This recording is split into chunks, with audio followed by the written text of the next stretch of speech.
ক্লাসের ঘণ্টা তখনও বাজে নাই। বালকের দল ছুটিতেছে, খেলিতেছে। তাহাদের প্রাণোচ্ছল কলরবে বিদ্যালয় ভবন মুখরিত। দোতলায় চতুর্থ শ্রেণীর কক্ষের জানালায় দাঁড়াইয়া জনৈক বালক বাহিরের দিকে এক দৃষ্টে তাকাইয়া আছে। স্বভাব চপল তাহার চোখ দুইটি বিস্ময়ে ও সম্ভ্রমে সুস্থির, শান্ত। কিন্তু কাহাকে দেখিয়া সে এমন মুগ্ধ হইল?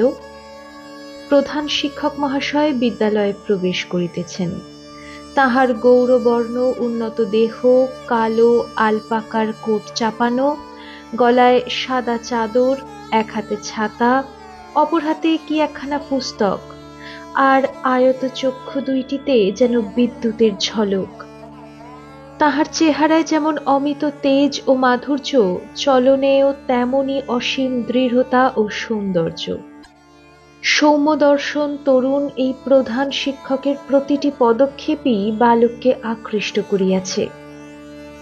অপলক নেত্রে তাই সে তাহাকেই দেখিতেছিল। শুধু একদিন নয়, প্রতিদিনই সে এমন করে। শিক্ষক মহাশয় বিদ্যালয়ে নবাগত, মাত্র কয়েকদিন হইল আসিয়াছেন। বালকটি কিন্তু রোজই তাহার পথপানে তাকাইয়া থাকে। উচ্চ শ্রেণীতে উঠে নাই এখনো, তাই প্রধান শিক্ষকের অধ্যাপনা শুনিবার প্রত্যক্ষ সুযোগ তাহার হয় না। মাস্টার মহাশয়কে যতই দেখে ততই সে ভাবে, এমন জ্যোতির্ময় চক্ষু কি মানুষের হয়? ইনি নিশ্চয়ই খুব অসাধারণ পুরুষ হইবেন। বালকটির নাম হরিপদ চট্টোপাধ্যায়, কলিকাতার বহুবাজারস্থ মেট্রোপলিটন স্কুলের ছাত্র। জীবনের প্রথম প্রভাতে একদা আপন ভোলা যে মাস্টারটির সম্মোহন চক্ষুতে সে বিমুগ্ধ হইয়াছিল, তখন কে জানিত যে বিধির বিধানে সেই মহান শিক্ষকেরই পদপ্রান্তে তাহার চিরকালের আশ্রয় নির্ধারিত হইয়া আছে। শ্রীমান হরিপদর শৈশবের আদর্শ এই বিদ্যালয় শিক্ষকই উত্তরকালে বিশ্বের বরিষ্ঠ লোকশিক্ষক আচার্য স্বামী বিবেকানন্দ। আর সেদিনের সেই সুবোধ ছাত্রটিই বিবেকানন্দ শিষ্য স্বামী বোধানন্দ নামে স্মরণীয়। হাওড়া জেলার বাগান্ডা গ্রামে 1277 বঙ্গাব্দের বৈশাখে 1870 খ্রিস্টাব্দের মে মাসে অক্ষয় তৃতীয়ার দিন হরিপদর জন্ম। তাহার পিতা শিবনারায়ণ চট্টোপাধ্যায় প্রসিদ্ধ নৈয়ায়িক পণ্ডিত এবং সধর্মনিষ্ঠ ছিলেন। প্রাচীন ব্রাহ্মণ পণ্ডিতদের আচার বিচার তিনি খুব মানিয়া চলিতেন। পরিধানে থান ধুতি আর গায়ে শুভ্র উত্তরীয় আজীবন ব্যবহার করিয়াছেন। শিবনারায়ণের কনিষ্ঠ ভ্রাতা বেণীমাধব। এই বেণীমাধব চট্টোপাধ্যায়ের পুত্র খগেন্দ্রনাথই স্বামী বিবেকানন্দের অন্যতম প্রধান শিষ্য স্বামী বিমলানন্দ নামে রামকৃষ্ণ সংঘে খ্যাত হইয়াছেন। হরিপদর গর্ভধারিণী মোক্ষদা দেবী অতিশয় কর্মকুশলা ও ধর্মপ্রাণা ছিলেন। হরিপদর জীবন গঠনে তাহার জননীর প্রভাব অপরিসীম। ক্ষুল্লতাত ভ্রাতা খগেন্দ্রনাথের অন্তরঙ্গ সাহচর্য হরিপদর চরিত্র বিকাশের আরেকটি উল্লেখযোগ্য দিক। উভয় ভ্রাতার চরিত্র মাধুর্যে পল্লীবাসী সকলেই মুগ্ধ ছিলেন। তাহাদের পিতামহ কালাচাঁদ চট্টোপাধ্যায় স্বনামধন্য পুরুষ ছিলেন। গ্রামের জনৈক প্রাচীন ব্যক্তি একদা কালাচাঁদ বাবুকে তাহার এই দুই নাতির প্রসঙ্গে বলিয়াছিলেন, খগেন আর হরিপদ কখনো মেয়েদের মুখের দিকে তাকায় না। বিদ্যাসাগর মহাশয়ের প্রতিষ্ঠিত মেট্রোপলিটন স্কুলের বহুবাজার শাখায় হরিপদর প্রথম বিদ্যারম্ভ হয়। 1885 খ্রিস্টাব্দের মাঝামাঝি এই বিদ্যালয়ের ইতিহাসে এক আশ্চর্য ও অভিনব ঘটনা সংঘটিত হইয়াছিল। বিশ্ববিশ্রুত স্বামীজি তখন শ্রী নরেন্দ্রনাথ দত্ত নামে সেখানে প্রধান শিক্ষকতা করিতেছিলেন। মে মাস হইতে আরম্ভ করিয়া মাত্র 3-4 মাসের জন্যই অবশ্য তিনি ওই বিদ্যালয়ের গণ্ডিবদ্ধ ছিলেন। হরিপদ তখন কলিকাতায় তাহার কাকার বাড়িতে থাকিয়া এই বিদ্যালয়ের 4র্থ শ্রেণীতে অধ্যয়ন করিতেছিলেন। হরিপদর সমগ্র জীবনে ইহাও এক অতি বড় তাৎপর্যময় যোগাযোগ, সন্দেহ নাই। প্রবন্ধের সূচনাতেই ইহার উল্লেখ করা হইয়াছে। হরিপদ পরে কিন্তু জগৎবল্লভপুর উচ্চ বিদ্যালয়ে পড়াশোনা করেন এবং সেখান হইতেই 1890 খ্রিস্টাব্দে প্রবেশিকা পরীক্ষায় উত্তীর্ণ হন। ছাত্র হিসাবে তিনি অসাধারণ মেধাবী ছিলেন। শোনা যায় বিদ্যালয়ে পড়িবার কালেই চেম্বার্সের ইংরাজি অভিধানটি তিনি কণ্ঠস্থ করিয়া ফেলিয়াছিলেন।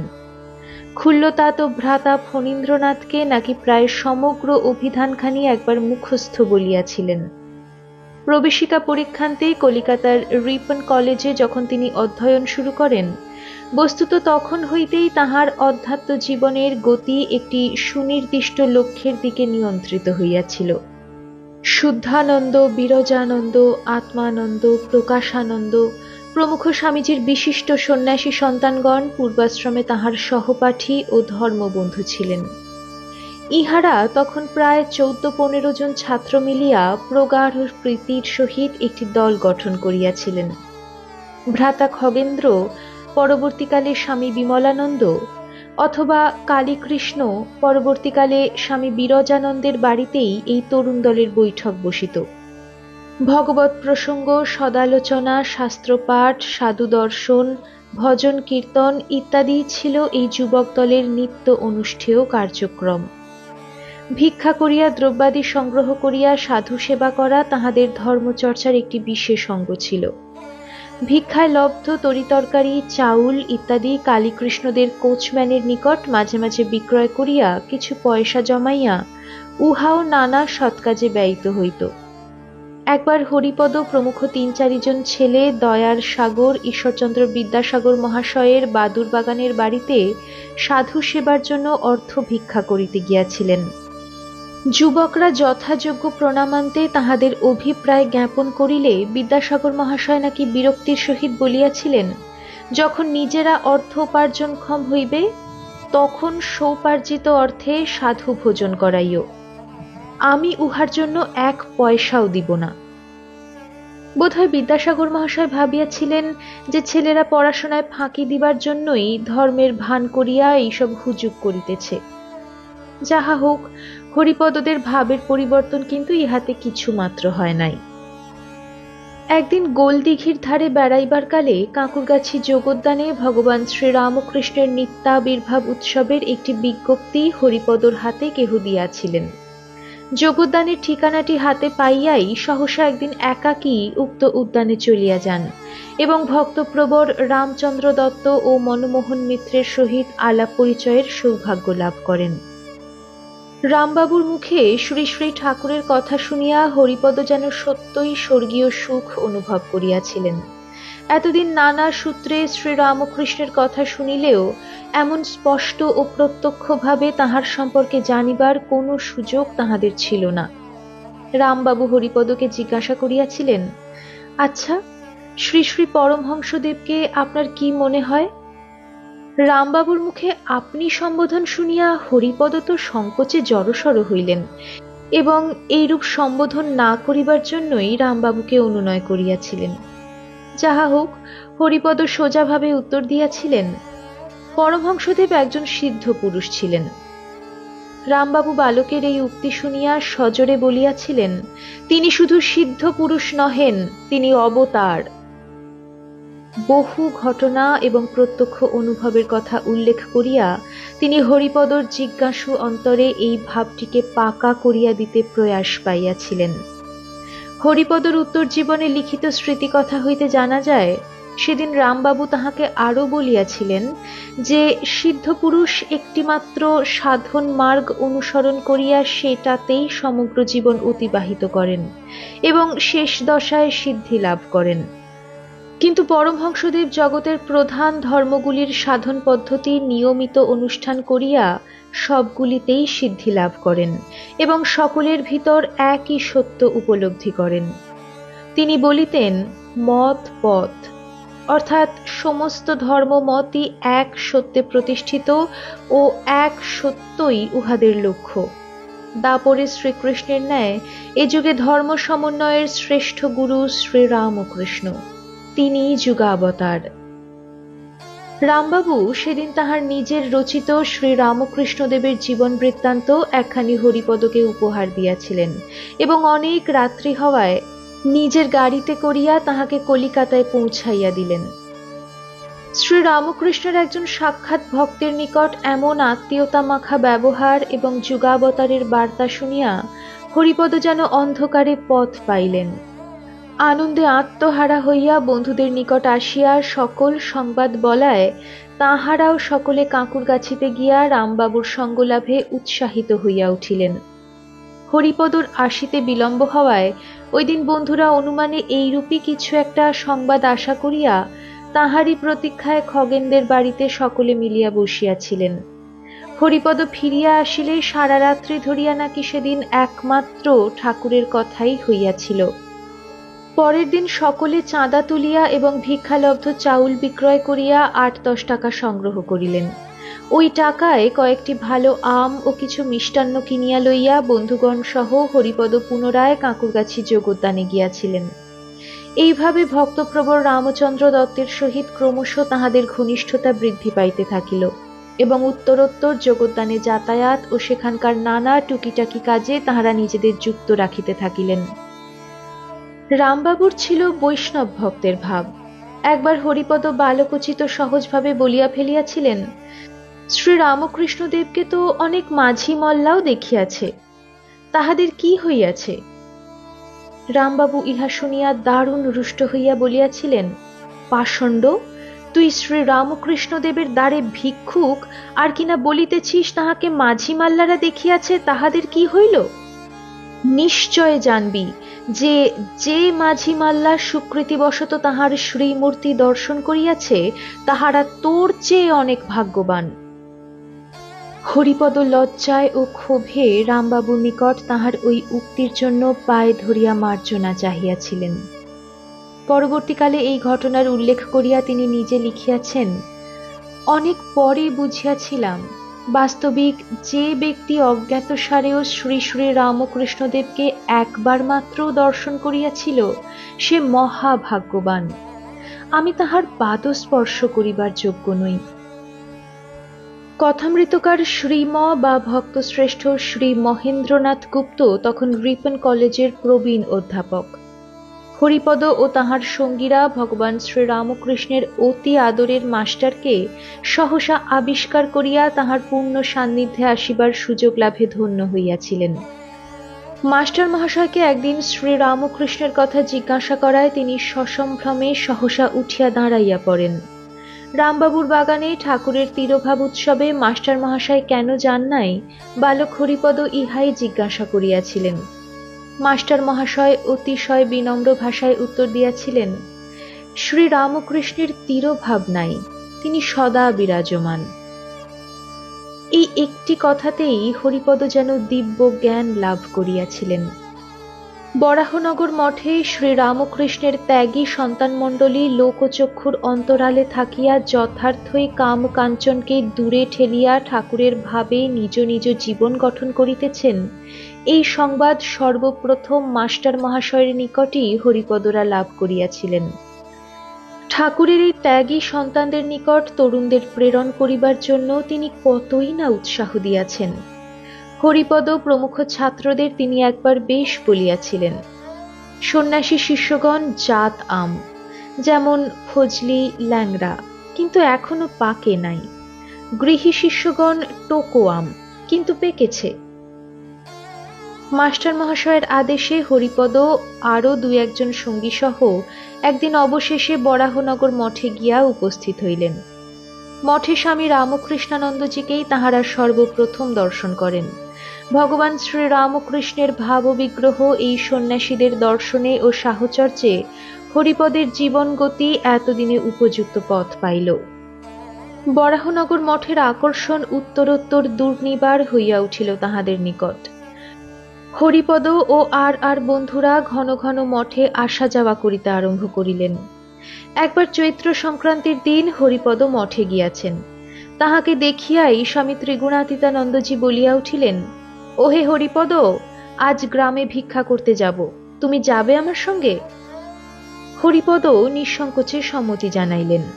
স্বামী ত্রিগুণাতীতানন্দজি তাহার হাতের একখানি গেরুয়া কাপড় হরিপদকে দিয়া উহা পরিধান করিতে এবং তাহার সাদা ধুতিটি খুলিয়া পুঁটলি পাকাইয়া এক কোণে রাখিয়া দিতে আদেশ করিলেন। হরিপদ যথা আদেশ গৈরিক বস্ত্র পরিধান করিয়া ত্রিগুণাতীতানন্দজির সহিত ভিক্ষায় গমন করিয়াছিলেন এবং সিঁথির দিকে প্রায় ৫-৭ বাড়িতে ভিক্ষা করিয়াছিলেন। ওই দিন পথিমধ্যে কোনো পরিচিত ব্যক্তি তাহাকে ঐরূপ গৈরিক পরিধান করিয়া সন্ন্যাসীর সঙ্গে ঘুরিতে দেখিয়া তাহাদের বাড়িতে গিয়া জানাইয়া দেয়। বাড়ির লোকেরা এই কাণ্ড শুনিয়া মহা দুশ্চিন্তায় পড়িয়া গিয়াছিলেন। বুঝিবা এমন ভালো ছেলেটি সন্ন্যাসীদের দলে ভিড়িয়া সংসারকে ফাঁকি দিল। যাহা হোক, শেষ পর্যন্ত সাদা ধুতি পরিয়াই রাত্রে যখন তিনি বাড়ি ফিরিলেন, বাড়ির পরিজনগণ স্বস্তির শ্বাস ফেলিলেন। 1890 হইতে 1897 পর্যন্ত এক টানা কয়েক বৎসর এইভাবে হরিপদর মঠে যাতায়াত এবং সাধন ভজন, ঠাকুর সেবা ও সাধুসঙ্গ পূর্ণোদ্যমে চলিয়াছিল। প্রথম 2-3 বৎসরের মধ্যে স্বামীজি এবং ব্রহ্মানন্দ মহারাজ ও হরি মহারাজ ব্যতীত ঠাকুরের প্রায় সকল সন্তানের সঙ্গলাভই তাহার ভাগ্যে সম্ভব হইয়াছিল। মাঝে মাঝে কলেজ কামাই করিয়া একাধিক দিন মঠেই বাস করা হইত। একবার পড়াশোনা ছাড়িয়া এইরূপে 2-3 দিন মঠেই আছেন, তাহাতে রামকৃষ্ণানন্দজির নিকট তিরস্কৃত হইয়াছিলেন। কিন্তু বৈরাগ্যবান যুবকের মঠ বাসে প্রবল আগ্রহ এবং তজ্জন্য তাহাকে কাঁদিতে দেখিয়া রামকৃষ্ণানন্দজি অবশেষে আরও একদিন থাকিবার অনুমতি তাহাকে দিয়াছিলেন। ঠিক সেই দিনই পুত্রের অনুসন্ধানে পিতাও আসিয়া মঠে উপস্থিত হইয়াছিলেন। হরিপদর পিতা অত্যন্ত নৈষ্ঠিক ব্রাহ্মণ ছিলেন। মঠে আসিয়া রামকৃষ্ণানন্দজির কথাবার্তায় ও আচরণে স্নেহকোমল পিতা এত মুগ্ধ হইয়াছিলেন যে মঠের প্রতি চিরকালের জন্য একটি আকর্ষণ অনুভব করিতেন এবং পুত্রের নিকট মঠের সন্ন্যাসীদের খোঁজ খবর লইতেন। কাঁকুরগাছি যোগদানের সহিত হরিপদর ঘনিষ্ঠতার কথা পূর্বেই উল্লেখ করা হইয়াছে। হরিপদ ও তাহার বন্ধুরা পালাক্রমে কখনো কখনো সেখানে ঠাকুরের সেবা, পূজা ও ভোগ রন্ধনাদির কাজ চালাইয়া লইয়াছেন। শ্রী শ্রী মাতা ঠাকুরানী যেদিন যোগদানে পদার্পণ করেন, হরিপদ সেদিন সেখানে জগন্মাতার দর্শন লাভ করিয়া ধন্য হইয়াছিলেন। এই যোগদানে গমনাগমনের কালেই বীর ভক্ত গিরিশচন্দ্রের সহিত হরিপদর প্রথম আলাপ পরিচয় হইয়াছিল। মহাকবির সহিত সাক্ষাতের প্রথম দিনেই হরিপদ ও তাহার সঙ্গীরা ঠাকুরের প্রসঙ্গ উত্থাপন করিয়াছিলেন। গিরিশচন্দ্র সেদিন যাহা যাহা বলিয়াছিলেন, হরিপদর চিত্তপটে তাহা চিরকালের জন্য মুদ্রিত হইয়াছিল। ভক্ত ভৈরব আনন্দে গর্বে বলিয়াছিলেন, শ্রী শ্রী রামকৃষ্ণদেবের কৃপালাভের পূর্বে গুরুর ব্রহ্মা, গুরুর বিষ্ণু, গুরুর দেব ও মহেশ্বরঃ ইত্যাদি শ্লোকটি মাত্র শুনিতাম, কিন্তু তাহার কৃপা প্রাপ্তির পর উহার অর্থ উপলব্ধি করিয়াছি। গিরিশবাবুর সঙ্গে খুব নিবিড় ভাবে মিশিবার সুযোগ তাহার পরে অনেক হইয়াছিল। বিশেষ করিয়া জয়রামবাটিতে শ্রী শ্রী মাতৃ সন্নিধানে গিরিশবাবুর সঙ্গে যে 15 দিন তিনি একত্রে কাটাইয়াছিলেন, উহার স্মৃতি তাহার মানসপটে চিরকালই অম্লান ছিল। 1891-92 খ্রিস্টাব্দে স্বামী নিরঞ্জনানন্দজি ও গিরিশবাবুর সঙ্গে হরিপদ জয়রামবাটি তীর্থ দর্শনের সুযোগ প্রথম লাভ করেন। স্বামী সুবোধানন্দজি, কালীকৃষ্ণ এবং স্বামী নির্ভয়ানন্দ এই যাত্রায় তাহাদের সঙ্গী ছিলেন। জয়রামবাটির পথে তাহাদের শ্রীধাম কামারপুকুর দর্শনও হইয়াছিল। জয়রামবাটিতে জননীর স্নেহচ্ছায়ায় 2 সপ্তাহ বাস করিয়া হরিপদ সত্যই অমর্ত্য লোকের আনন্দ জীবনে অনুভব করিয়াছিলেন। মনে হয় শ্রী শ্রী মা এইবারই তাহাকে মহামন্ত্রে দীক্ষা প্রদান করিয়া তাহার মনুষ্য জন্মকে সার্থকতায় ভরিয়া দিয়াছিলেন। এই কালের স্মৃতি প্রসঙ্গে অন্তিম জীবনে তিনি মায়ের অপার্থিব করুণার কথা এইরূপ বলিয়াছিলেন, তাহার স্নেহ অকৃত্রিম ও অমানব, উহা বর্ণনা করা অসাধ্য। যে উহার সাক্ষাৎ লাভ করিয়াছে সেই উহার মহিমা জানে। শ্রী শ্রী মাতা ঠাকুরানীকে লাভ করা তাহার অহেতুকী কৃপা ভিন্ন সম্ভব হয় না। হরিপদ বয়সে ছোট বলিয়া মায়ের কাছে সর্ববিষয়েই তাহার একটি বিশেষ অধিকার ছিল। মায়ের টুকিটাকি ভাই ফরমাস খাটিতে মাতৃভক্ত হরিপদ সর্বদাই প্রস্তুত ছিলেন। কখনো বা তিনি রুটি বেলিয়া দিতেছেন আর জগৎজননী সেই রুটি উনানে সেঁকিতেছেন, এমন দৃশ্য সংঘটিত হইয়াছে। সেইবারে মায়ের বাড়িতে বীর ভক্ত গিরিশের ভাব ও বিভোর জীবনের পরিচয় আরও গভীরভাবে উপলব্ধি করিবার সৌভাগ্য হরিপদর হইয়াছিল। আমোদরের তীরে উন্মুক্ত প্রান্তরের মাঝে নীরব সন্ধ্যায় ভক্ত ভৈরব গিরিশের ৫ শিকে ৫ আনা ভক্তি মিশ্রিত প্রাণ মাতানো সঙ্গীত চমকে চপলা চমকে প্রাণ চাহ মা চপলা হাসিনী এবং মদমত্তা মাতঙ্গিনী উলঙ্গিনী নেচে যায়, তড়িৎ কুন্তল জাল বিজড়িত পায়ে পায়ে ইত্যাদি তিনি আজীবন স্মরণ করিতেন। আবার এত বড় মহাকবিকে যখন সদ্য স্নাত অবস্থায় সিক্ত বসনে মায়ের পর্ণকুটিরের ছোট অঙ্গনে ধুলায় ধূসরিত হইয়া দণ্ডবৎ হইতে দেখিতেন, তাহার অশ্রুসিক্ত বদনের দিকে তাকাইয়া তখন হরিপদ ভাবে রোমাঞ্চিত হইয়া উঠিতেন। উত্তরকালে স্বয়ং বলিয়াছেন, ওই দৃশ্যটি আমার স্মৃতিপটে জাজ্বল্যমান রহিয়াছে। যাহা হোক, পরে তিনি আরও ২ বার জয়রামবাটিতে এবং কয়েকবারই বেলুড়ের নীলাম্বর বাবুর উদ্যানবাটিতে ও বাগবাজারে মায়ের শ্রীচরণ দর্শন লাভ করিয়াছিলেন। মঠের সঙ্গে হরিপদর সম্বন্ধ ক্রমশই গাঢ় হইতে গাঢ়তর হইয়া উঠিতেছিল। আনুষ্ঠানিকভাবে মঠে যোগদান না করিলেও তিনি যেন মঠেরই অন্যতম অঙ্গ হইয়া গিয়াছিলেন।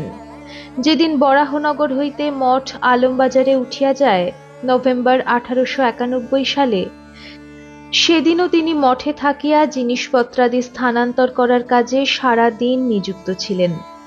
1895 খ্রিস্টাব্দে স্বামী ব্রহ্মানন্দজি তীর্থ ভ্রমণান্তে মঠে ফিরিয়া আসিলে মহারাজের কিছু ব্যক্তিগত সেবাদি করিবার সুযোগও হরিপদ লাভ করিয়াছিলেন। হরিপদর সেবা মহারাজ খুব পছন্দ করিতেন। হরিপদ ততদিনে বিএ পাশ করিয়া জগৎবল্লভপুর উচ্চ বিদ্যালয়ে শিক্ষকতায় ব্রতী হইয়াছেন। 1898 খ্রিস্টাব্দের প্রথমার্ধ পর্যন্ত ওই বিদ্যালয়ে শিক্ষকতা করায় উহার সুপ্রাচীন ঐতিহ্যকে তিনি আরও গৌরবান্বিত করিয়াছেন সন্দেহ নাই। এখানে উল্লেখযোগ্য যে এই বিদ্যালয়টি বাংলাদেশের একটি প্রাচীন শিক্ষা প্রতিষ্ঠান। কলিকাতা বিশ্ববিদ্যালয়েরও বহু পূর্বে ইহার প্রতিষ্ঠা। 1897 খ্রিস্টাব্দের ফেব্রুয়ারি স্বামীজি পাশ্চাত্য দেশে বেদান্ত প্রচারের প্রথম পর্ব শেষ করিয়া কলিকাতায় সম্প্রতি ফিরিয়াছেন। আলমবাজার মঠের অদূরে গোপাললাল শীলের বাটিতে অবস্থান করিয়া সাধু ভক্ত জিজ্ঞাসু দর্শনার্থী সকলকেই অহর্নিশ অনুপ্রেরণা ও উপদেশাদি বিতরণ করিতেছেন। সেদিন ছিল ভগবান শ্রীরামকৃষ্ণের পূর্ণ জন্ম মহোৎসব। ফেব্রুয়ারির শেষ অথবা মার্চের প্রথম দিকের কোনো রবিবার হইবে। সাধারণ উৎসব তখন অনুষ্ঠিত হইত দক্ষিণেশ্বর কালীবাড়ির উদ্যানে। হরিপদ এই উৎসবে যোগদানের উদ্দেশ্যেই আগের দিন অর্থাৎ শনিবার রাত্রেই আলমবাজার মঠে চলিয়া আসিয়াছেন। অতি প্রত্যুষে উঠিয়া তিনি স্বামীজির দর্শন মানসে যাত্রা করিলেন। স্বামীজিও তাহার ঘরের জানালা হইতে আগন্তুক যুবককে দেখিয়া স্বয়ং নিচে নামিয়া দরজা খুলিয়া দিয়াছিলেন। শীতের উষা, অরুণোদয়ের তখনও কিছু বাকি আছে। শান্ত পবিত্র উষাক্ষণে আলো অন্ধকারের পূর্ণ সন্ধিতে গুরু শিষ্যের এই প্রথম মিলন চিত্রটি বড়ই তাৎপর্যমণ্ডিত। হরিপদর মনে হইয়াছিল তিমিরান্তক সাক্ষাৎ দিবাকর বুঝি তাহার সম্মুখে আসিয়া দণ্ডায়মান হইয়াছেন। দেহধারী ভাস্করকে সাষ্টাঙ্গ প্রণাম করিতেই অতি পরিচিত জনের ন্যায় তাহাকে তিনি কাছে টানিয়া লইয়াছিলেন। স্বামী শিবানন্দজিও নিকটে ছিলেন।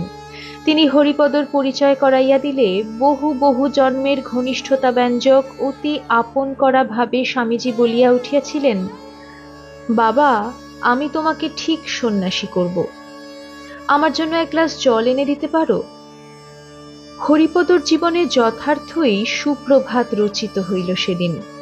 অন্ধকার বিদূরণের পরম আশ্বাস লাভ করিয়া আনন্দে গৌরবে ও কৃতার্থতায় তিনি স্তব্ধ হইয়া গিয়াছিলেন। উৎসবের দিন স্বামীজি যখন মঠে যাইবার জন্য প্রস্তুত হইতেছিলেন, হরিপদকে সস্নেহে বলিলেন, আমি মঠে যাচ্ছি, তুমি আমার সঙ্গে যেতে পারো। হরিপদ সসংকোচে বলিয়াছিলেন, আমি হেঁটে যাব। উত্তরে স্বামীজি আবার বলিলেন, না, তুমি গাড়ির ছাদে বসে যাবে। সেদিন স্বামীজির সঙ্গে একই গাড়িতে মঠে আসার সৌভাগ্য লাভও তাহার হইয়াছিল। সকাল ৮টা নাগাদ স্বামীজি মঠে পৌঁছিয়া স্নানাদি সারিয়া ঠাকুর ঘরে গিয়া ধ্যানস্থ হইয়াছিলেন। হরিপদও তাহাকে অনুসরণ করিয়া ধ্যানমগ্ন স্বামীজির পার্শ্বে উপবেশনের দুর্লভ সুযোগ প্রাপ্ত হইয়া নিজেকে ধন্য করিয়াছিলেন। তারপর বেলা আন্দাজ ১১টায় স্বামীজি সদলে দক্ষিণেশ্বরে উৎসব ভূমিতে আগমন করেন। তাহার পদার্পণে জনসমুদ্র যেন উথলিয়া উঠিয়াছিল। সহস্র সহস্র লোক তাহাকে মাত্র একটি বার দর্শন করিবার জন্য চঞ্চল হইয়া পড়িল। স্বামীজি ২-৩ বার চেষ্টা করিয়াও ওই জনতার মাঝে স্থির হইয়া দাঁড়াইয়া কিছু বলিতে পারেন নাই। যাহা হোক, বেলা ১টার পরে তিনি মঠে ফিরিয়া আসেন। সেদিন হরিপদ সারাক্ষণই স্বামীজির খুব নিকট সাহচর্য পাইয়াছিলেন। এই দিনের স্মৃতি প্রসঙ্গে পরে বোধানন্দজি বলিতেন যে উহা তাহার জীবনের সর্বাপেক্ষা গৌরবের দিন। তাহার স্মৃতিতে সে চিত্রটি চির অম্লান ছিল।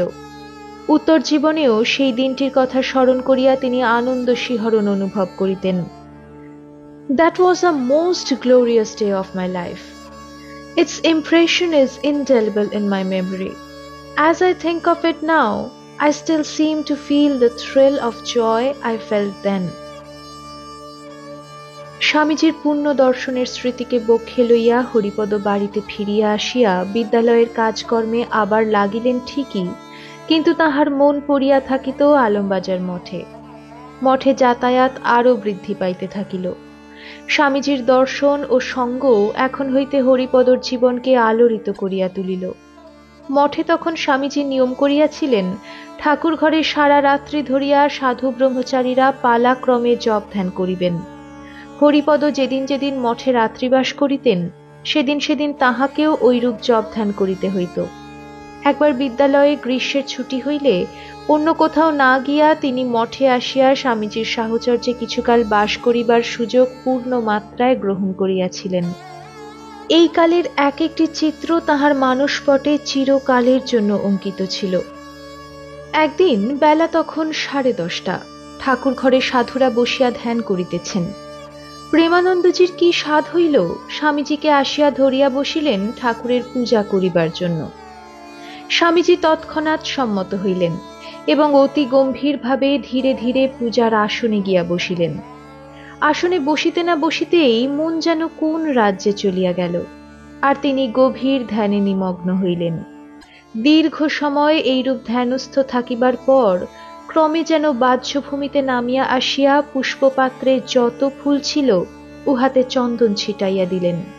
অঞ্জলি ভরিয়া চন্দনসিক্ত পুষ্প লইয়া শ্রী শ্রী ঠাকুরের বেদিতে, পাদুকায়, আত্মারামের কৌটাতে প্রদান করিলেন।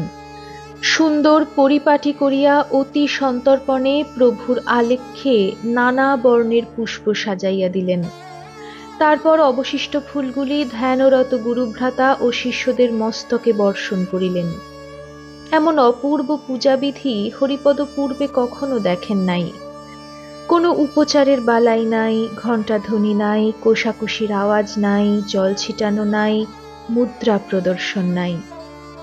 স্বামীজি তাহার গুরুভ্রাতা ও শিষ্যদের মধ্যেও যে প্রভুরই অস্তিত্ব অনুভব করিতেন, তাহা এই ঘটনা হইতেই হরিপদর মনে স্থির বিশ্বাস জন্মিয়াছিল। পূজা শেষে সাধু ব্রহ্মচারী সকলে স্বামীজিকে প্রণাম করিয়াছিলেন। সে এক অপূর্ব দৃশ্য। হরিপদর জীবনে এই মঠবাসের স্মৃতি যেন নূতন নূতন প্রেরণার উৎস স্বরূপ হইয়া দাঁড়াইল। স্বামীজির সন্নিধানে আসিয়া জীবনের লক্ষ্যকে আরো স্পষ্ট করিয়া দেখিবার ও বুঝিবার ক্ষমতা তিনি অর্জন করিয়াছিলেন।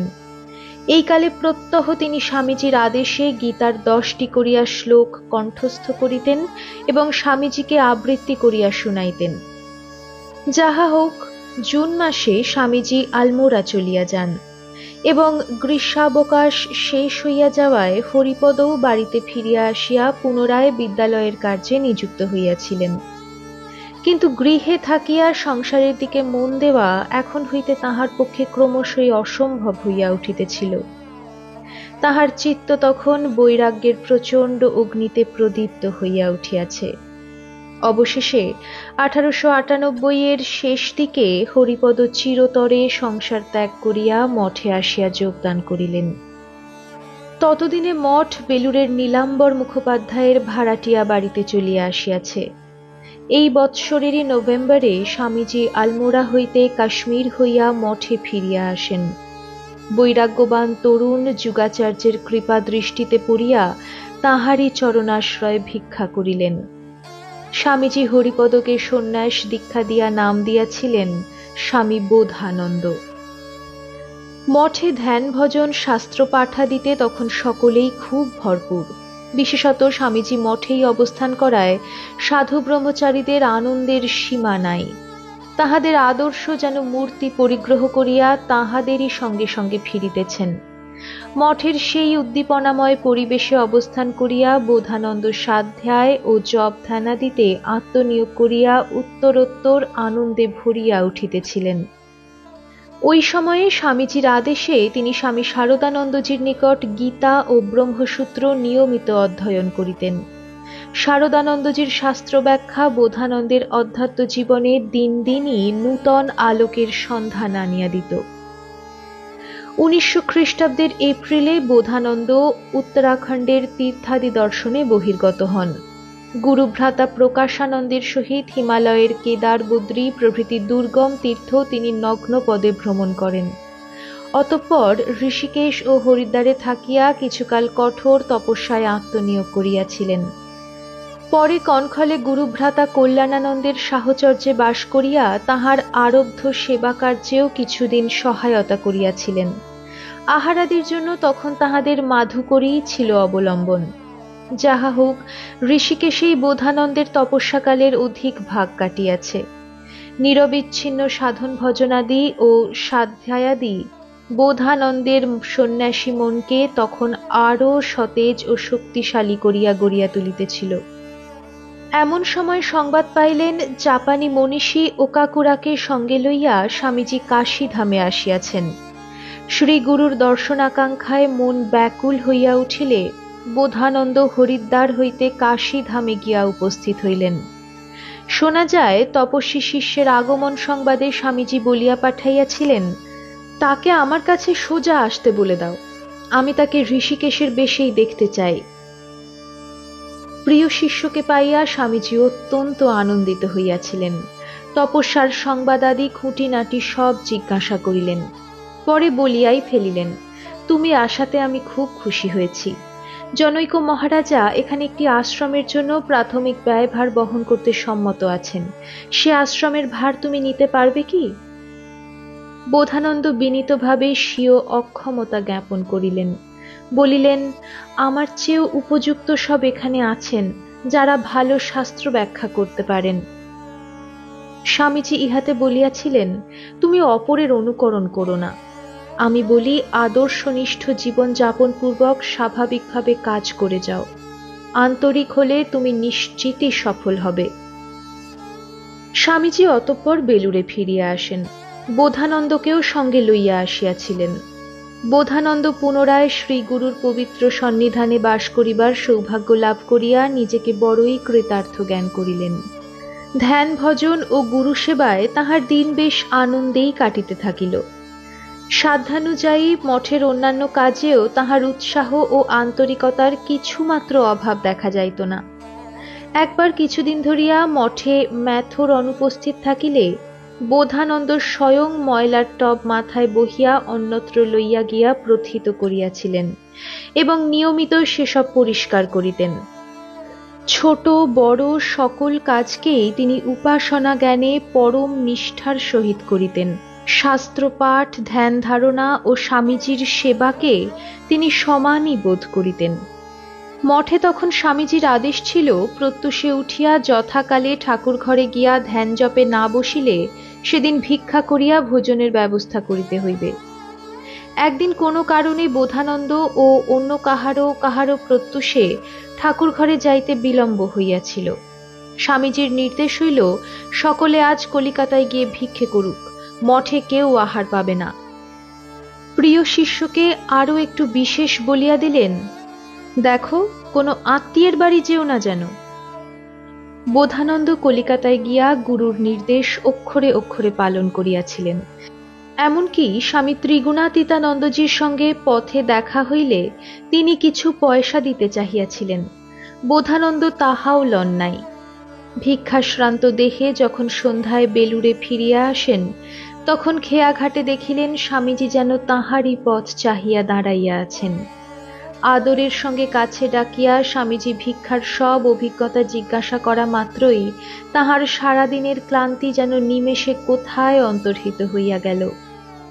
গুরু শিষ্যের কি মধুর অনির্বচনীয় সম্বন্ধই না ছিল।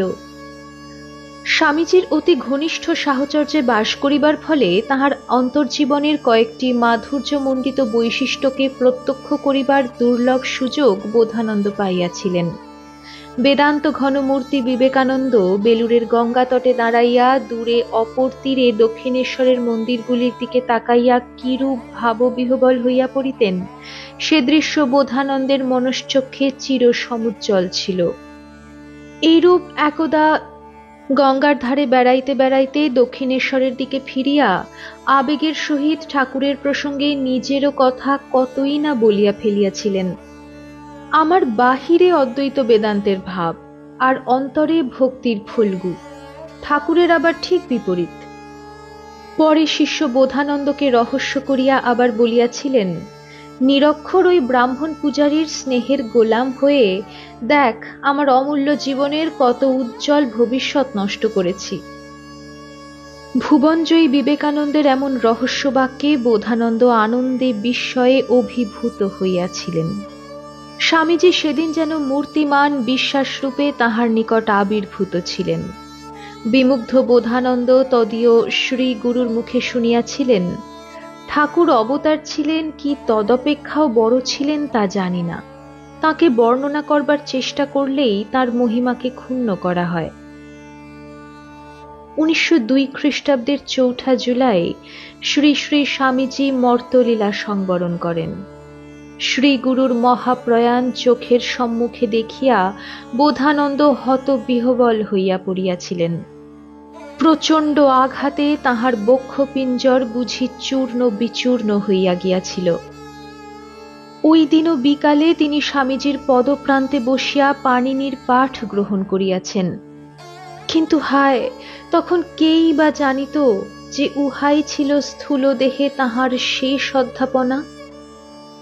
তদানীন্তন মঠাধীশ স্বামী ব্রহ্মানন্দজির সেবা করিবার সুযোগও বোধানন্দ কিছুকাল লাভ করিয়াছিলেন। উহা 1905 খ্রিস্টাব্দের কথা। ব্রহ্মানন্দজি মহারাজ কঠিন টাইফয়েড রোগে আক্রান্ত হন। বোধানন্দ তখন প্রাণপাত করিয়া মহারাজের সেবায় আত্মনিয়োগ করিয়াছিলেন। অতঃপর ওই বৎসরেরই শেষে তিনি হিমালয়ের কয়েকটি তীর্থ দর্শন করিয়া দক্ষিণ ভারতের দিকে পরিভ্রমণ করেন। কিছুদিন মাদ্রাজ মঠে অবস্থান করিয়া সংঘ কর্তৃপক্ষের নির্দেশে তিনি ব্যাঙ্গালোর আশ্রমের কার্যভার গ্রহণ করেন। অবশ্য মাত্র কয়েক মাসের জন্যই তাহাকে এই আশ্রমের কার্য করিতে হইয়াছিল, কারণ 1906 খ্রিস্টাব্দের প্রথম ভাগেই তাহাকে নূতনতর কর্মক্ষেত্রের জন্য প্রস্তুত হইতে হয়। ব্যাঙ্গালোরে তাহার ধর্ম ব্যাখ্যা ও শাস্ত্র প্রচারাদির দক্ষতা স্থানীয় সকলকেই আকৃষ্ট করিয়া তুলিতেছিল। কিন্তু এমন সময়ে আমেরিকার নিউ ইয়র্ক বেদান্ত কেন্দ্রে স্বামী অভেদানন্দজির একজন সহকারীর প্রয়োজন হওয়ায় সংঘনায়ক ব্রহ্মানন্দজি মহারাজ বোধানন্দকেই ওই কার্যের জন্য মনোনীত করেন। তদনুযায়ী তিনি ব্যাঙ্গালোর হইতে বেলুড়ে ফিরিয়া আসিয়া 11 এপ্রিল বোম্বাই যাত্রা করেন। বোম্বাই হইতে 15 এপ্রিল জাহাজে চড়িয়া মে মাসের শেষে নিউ ইয়র্কে পৌঁছন। এখানে তিনি 8 মাস কাল অভেদানন্দজির প্রচার কার্যে নানাভাবে সাহায্য করিয়াছেন। এখানে স্মরণ করা অপ্রাসঙ্গিক হইবে না যে তৎপূর্বে 1903 খ্রিস্টাব্দের 7 মে হইতে বোধানন্দ মঠ ও মিশনের অন্যতম ট্রাস্টি এবং পরিচালনা পরিষদের সদস্য মনোনীত হইয়াছিলেন। যাহা হোক, 1907 জানুয়ারিতে তিনি পিটসবার্গ শহরে বেদান্ত প্রচারের জন্য প্রেরিত হন এবং অতিশয় সাফল্যের সঙ্গে সেখানে কাজ করিয়াছিলেন। 1912 খ্রিস্টাব্দে স্বামী অভেদানন্দজি নিউ ইয়র্ক বেদান্ত কেন্দ্রের কর্মভার ত্যাগ করিলে সংঘ কর্তৃপক্ষ তাহাকেই ওই কেন্দ্রের দায়িত্ব গ্রহণ করিতে নির্দেশ দেন। ফলে পিটসবার্গ কেন্দ্র বন্ধ হইয়া যায়। এখানে স্মরণীয় যে নিউ ইয়র্ক বেদান্ত কেন্দ্র 1896 খ্রিস্টাব্দের ফেব্রুয়ারিতে স্বয়ং স্বামীজিরই অনুপ্রেরণা ও আশীর্বাদ লইয়া সংস্থাপিত হইয়াছিল। শ্রী গুরুর পুণ্য স্মৃতি বিজড়িত এই আশ্রমের কর্মভার তাই বোধানন্দের নিকট একটি মহৎ ও পবিত্র দায় স্বরূপ ছিল। জীবনের শেষ দিন পর্যন্ত তাই সুদক্ষ সৈনিকের মতোই তাহার হস্তে অর্পিত পতাকাকে তিনি পরম শ্রদ্ধার সঙ্গে বহন করিয়াছেন। আমেরিকায় বেদান্ত প্রচারের ইতিহাসে বোধানন্দের সত্যই একটি স্বকীয় বৈশিষ্ট্য ছিল। পাশ্চাত্যের সামাজিক আবেষ্টনীর মধ্যেও ভারতীয় সন্ন্যাস জীবনের কঠোর নিয়মাবলী তিনি অক্ষরে অক্ষরে পালনে সর্বদা সচেষ্ট থাকিতেন। তথাকথিত প্রগতিশীল সমাজে বাস করিয়াও অবান্তর লৌকিকতার প্রশ্রয় না দেওয়া এবং মহিলাদের সঙ্গে মেলামেশায় ভারতীয় বিধিরীতি সর্বদা মানিয়া চলা তাহার ন্যায় অতি বড় নীতিনিষ্ঠ সন্ন্যাসীর পক্ষেই সম্ভব। মার্কিনের ইহ সর্বস্ব পরিবেশ একটি দিনের জন্যও বোধানন্দের জীবনধারাকে সামান্যভাবেও বিচলিত করিতে সক্ষম হয় নাই। শোনা যায়, ভারতবর্ষে কেহ তাহাকে আমেরিকায় ধর্মপ্রচারে অসাধারণ সাফল্যের হেতু সম্পর্কে একবার জিজ্ঞাসা করিলে তিনি নাকি হাসিয়া উত্তর দিয়াছিলেন, পাশ্চাত্য সভ্যতার চাকচিক্যে বিমোহিত না হয়ে খাঁটি সন্ন্যাস জীবন যাপনই সাফল্যের আসল কৌশল। নিউ ইয়র্ক বেদান্ত সমিতির বর্তমান স্থায়ী ভবনটি বোধানন্দেরই অদম্য কর্মশক্তির সাক্ষী স্বরূপ। তখন সমিতির নিজস্ব কোনো গৃহ না থাকায় সাময়িকভাবে বাড়ি ভাড়া লইয়া কাজকর্ম চালানো হইত। বোধানন্দেরই অক্লান্ত প্রচেষ্টায় 1925 খ্রিস্টাব্দে সমিতির জন্য বর্তমান বাড়িটি ক্রয় করা সম্ভব হইয়াছিল। অদ্যাবধি সেইখানেই নিউ ইয়র্ক বেদান্ত সমিতির কার্য পরিচালিত হইতেছে। আমেরিকায় ইহাই সর্বাপেক্ষা প্রাচীন বেদান্ত কেন্দ্র। বোধানন্দের অনাড়ম্বর জীবনযাপন, স্বাধ্যায় ও ভজনশীলতা এবং বেদান্ত জ্ঞান ও বাগ্মিতা শত শত মার্কিন নরনারীকে অতি স্বাভাবিকভাবেই ভারতীয় আদর্শের প্রতি আকৃষ্ট করিয়াছিল। তাহার ব্যক্তিত্বকে এড়াইয়া চলা নিকটবর্তী কাহারও পক্ষে সম্ভব হইত না। ফলে যে কেহ তাহার সংস্পর্শে আসিয়াছেন তিনি চিরদিনের জন্য তাহার অনুগামী হইয়াছেন। সাধারণ বক্তৃতা, ধ্যান ধারণাদি, শিক্ষা প্রদান এবং বেদান্ত অধ্যাপনা ছাড়াও আমেরিকার অন্যান্য স্থানে পরিভ্রমণ করিয়া ধর্ম প্রচার করা তাহার নিয়মিত কর্মসূচির অন্তর্গত ছিল। অথচ বহুবিধ কর্মনিযুক্তির মধ্যেও তাহার ব্যক্তিগত সাধন ভজন এবং স্বাধ্যায়াদির এক তিলও এদিক ওদিক কখনো হইত না। শ্রী শ্রী রামকৃষ্ণ কথামৃত এবং শ্রী শ্রী রামকৃষ্ণ লীলা প্রসঙ্গ তাহার নিয়মিত পাঠের বিষয় ছিল। সময়ানুবর্তিতা ছিল বোধানন্দের জীবনের একটি আশ্চর্য বৈশিষ্ট্য। আত্মসংযম ও পৌরুষের কঠোর বহিরাবরণ ঠেলিয়া তাহার খুব নিকটে যাইতে পারিলে স্পষ্টই দেখা যাইত আদর্শনিষ্ঠ এই সন্ন্যাসীর হৃদয়টি ছিল কত কোমল ও মমতাপূর্ণ। কাহারও সহিত ভগবৎ বিষয়ক আলোচনা ব্যতীত অন্য প্রকার লৌকিক আলোচনা তাহার আদৌ পছন্দ ছিল না। তাহার সহকারী সন্ন্যাসীদের প্রতিও ওইভাবে চলিবার নির্দেশ তিনি দিতেন। 1923 খ্রিস্টাব্দের অক্টোবরে নিউ ইয়র্ক হইতে যাত্রা করিয়া পরবর্তী 10ই ডিসেম্বর বোম্বাই শহরে আসিয়া ভারতের মৃত্তিকা তিনি আবার স্পর্শ করেন। একটানা দীর্ঘ 16 বৎসরেরও অধিক কাল আমেরিকায় বাস করিবার পরেও একজন আদর্শ ভারতীয় সন্ন্যাসী তাহার সরল জীবনযাপন প্রণালী কি রূপে অব্যাহত রাখিতে পারেন তাহা স্বামী বোধানন্দকে দেখিয়া সকলেই সবিস্ময়ে উপলব্ধি করিয়াছেন। বোম্বাই শহরের কাওয়াসজি জাহাঙ্গীর হলে তাহাকে নাগরিকগণের পক্ষ হইতে বিপুলভাবে সংবর্ধিত করা হয়। 20 ডিসেম্বর তিনি বেলুর মঠে আসিয়া উপস্থিত হন। মঠের সাধু ব্রহ্মচারীরা বহুকাল পরে আবার নিজেদের মধ্যে তাহাকে পাইয়া আনন্দিত হইয়াছিলেন। শ্রী গুরুর স্মৃতিতীর্থ এই পুণ্য ক্ষেত্রে আসিয়া তিনিও না জানি কতই উদ্দীপনা বোধ করিয়াছিলেন। মহাপুরুষ স্বামী শিবানন্দজি তখন মঠাধ্যক্ষ। ইউনিভার্সিটি ইনস্টিটিউট হলে কলিকাতাবাসীরা 20 জানুয়ারি 1924 তাহাকে আনুষ্ঠানিকভাবে অভিনন্দন জ্ঞাপন করেন। সেদিন নাগরিকদের পক্ষ হইতে বিশিষ্ট বক্তারা তাহার বিদেশে বেদান্ত প্রচারের অসাধারণ সাফল্যের জন্য তাহাকে উচ্ছ্বসিত ভাষায় অভিনন্দিত করিয়াছিলেন।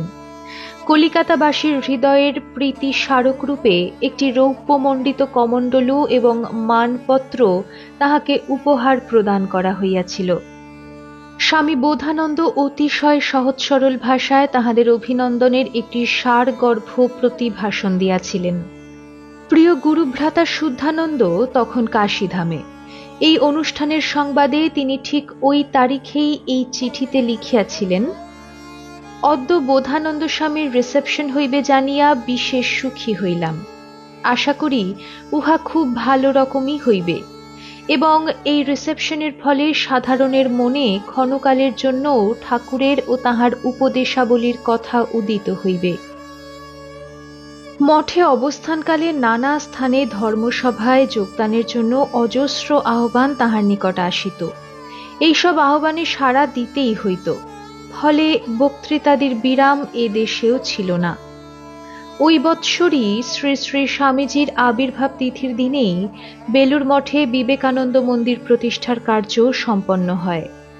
সেদিন ছিল 1924 খ্রিস্টাব্দের 28 জানুয়ারি, 14 মাঘ 1330 বঙ্গাব্দ। ওই উপলক্ষে মঠে যে বিরাট জনসভা হয়, তাহাতেও তিনি স্বামীজির জীবনী ও বাণী সম্পর্কে বাংলায় অতি ওজস্বিনী ভাষণ দিয়াছিলেন। স্বামীজির বীর বাণী হইতে কবিতাবলী আবৃত্তি করিয়া বালক ও তরুণরা ওই সভায় বোধানন্দ স্বামীর হস্ত হইতে পুরস্কার ও পদক ইত্যাদি লাভ করিয়াছিল। 1924 খ্রিস্টাব্দের মার্চ মাস পর্যন্ত বাংলাদেশের নানা জায়গায় এবং পরে পাটনায় ও কাশীতে ক্রমান্বয়ে তিনি স্বামীজির ভাব ও বাণী প্রচার করিয়া ফিরিয়াছেন। সুদূর রেঙ্গুনের ডাকেও সাড়া না দিয়া পারেন নাই। সেখানেও নানা সভা সমিতিতে বক্তৃতা ও ধর্ম প্রসঙ্গাদি করিয়া জনচিত্তে স্বামীজির ভাবের চমক লাগাইয়াছিলেন। 1924 খ্রিস্টাব্দের 8 এপ্রিল মহাপুরুষ মহারাজের সহিত তিনি দক্ষিণ ভারতের দিকে যাত্রা করেন। মাদ্রাজ মঠে মাসাধিক কাল থাকিয়া আশ্রমে ও শহরের নানা স্থানে বেদান্ত বিষয়ক কয়েকটি সারগর্ভ বক্তৃতা তিনি দিয়াছিলেন। মাদ্রাজ হইতে ব্যাঙ্গালোরে গিয়াও 1 মাসের কিছু বেশি কাল ছিলেন। সেখানেও প্রতি রবিবারে আশ্রমে ধর্ম প্রসঙ্গাদি করিতেন এবং শহরের 2-1টি প্রতিষ্ঠানে বক্তৃতাও দিয়াছেন। ব্যাঙ্গালোরেও একটি মনজ্ঞ অনুষ্ঠানের মাধ্যমে জনসাধারণের পক্ষ হইতে তাহাকে অভ্যর্থনা জ্ঞাপন করা হইয়াছিল। 29 জুন তিনি মাদ্রাজে আবার ফিরিয়া আসেন। কয়েকদিন পরেই তিনি সেখান হইতে বোম্বাই যাত্রা করেন এবং পরবর্তী 15 জুলাই সমুদ্রপথে আবার আমেরিকার উদ্দেশ্যে যাত্রা করেন। এবার ইউরোপের ইটালি, সুইজারল্যান্ড এবং ফ্রান্স তাহার যাত্রাসূচির অন্তর্ভুক্ত ছিল। স্বামী বোধানন্দের ইহাই ভারত হইতে শেষ বিদায়। জন্মভূমি সন্দর্শন আর তাহার হয় নাই। এই কাল হইতে জীবনের অন্তিম পর্ব পর্যন্ত এক টানা তিনি আমেরিকাতেই বেদান্ত প্রচারণায় নিরত ছিলেন।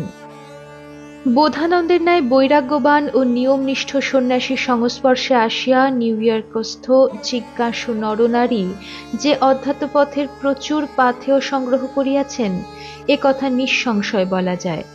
তাহার প্রদত্ত ভাষণাবলী পাশ্চাত্যের শান্তিকামী মানুষের কাছে যথার্থই অমৃত বার্তার ন্যায় ছিল।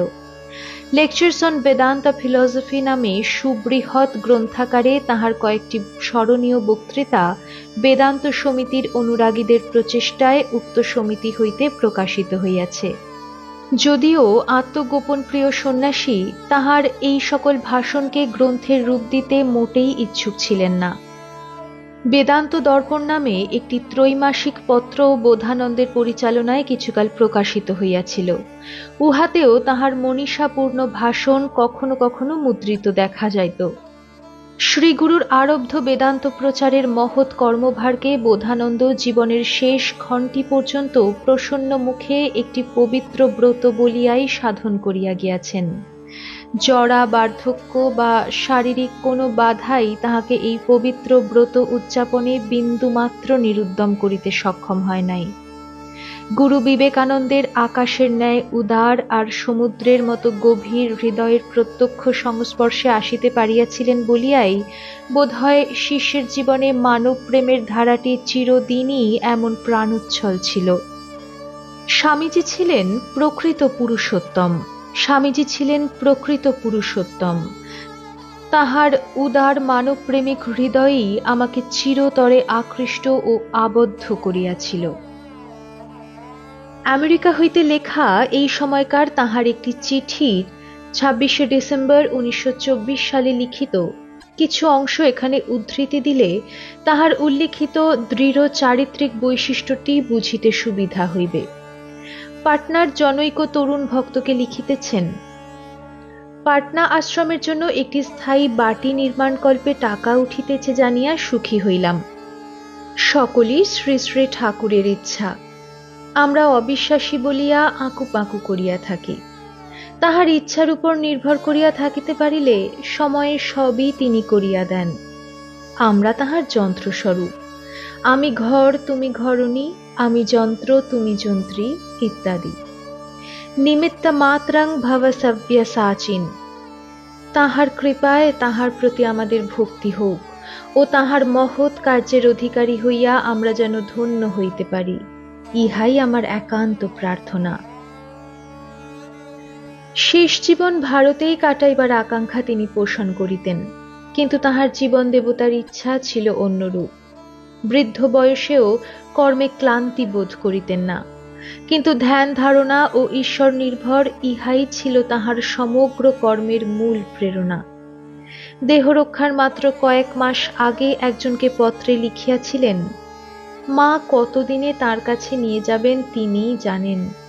এখন সর্বদা এই গানটি মনে হয়, যখন যেভাবে রাখিবে আমারে সেই সে মঙ্গল, যদি না ভুলি তোমারে।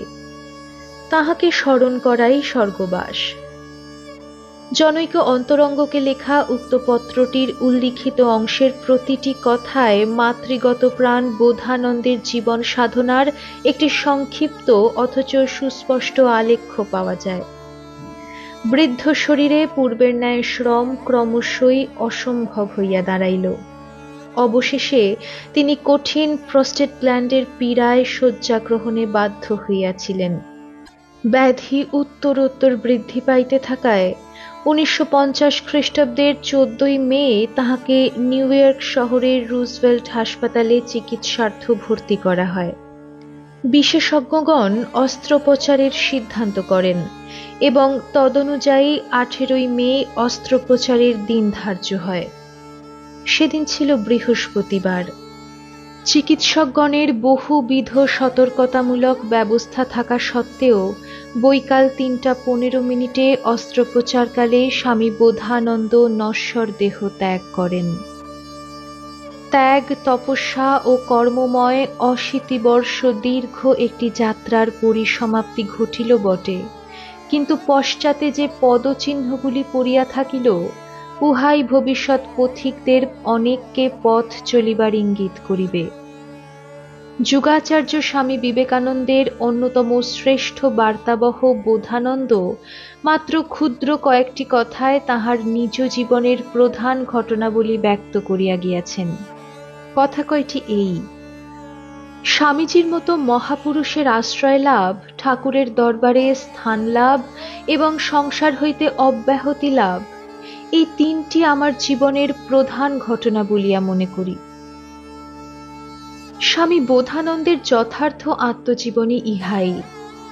আত্মনিষ্ঠ এই সন্ন্যাসীর জীবনচরিত শ্রীরামকৃষ্ণ বিবেকানন্দ পরিমণ্ডলে চির আদরণীয় হইয়াই থাকিবে, তাহাতে সন্দেহের কোনো অবকাশ নাই।